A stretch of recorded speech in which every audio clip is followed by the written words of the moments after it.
So I took my wife on a special date.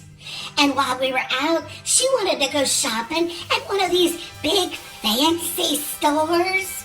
I said, okay, honey, let's go see how the rich people live. So we walked in, and while we were there, she said, oh, Bailey, I want to look at the perfume. I said, okay. So we walked up to the perfume counter, and behind the counter, there was one of these rich, snobby ladies. She looked us up and down. I could tell we were in for trouble. My wife said, I'd like to sample some of your perfumes. The woman kind of half snickered, and she said, all right, dear. And then she looked over, she motioned for a lady to come up. So this woman walks right up to us like a model on a catwalk.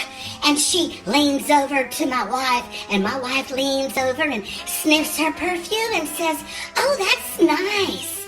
And the woman says, Winter Romance, $150 an ounce. And then she turns around and walks away. And my wife went, oh dear.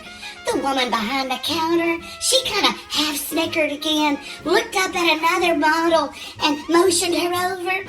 The second one came right over, and she leaned over, and my wife sniffed her perfume, and she said, sparkling blush, $200 an ounce. And then she walked away. My poor wife looked at me, and she said, oh, Bailey, we can't afford this. And she started to walk away.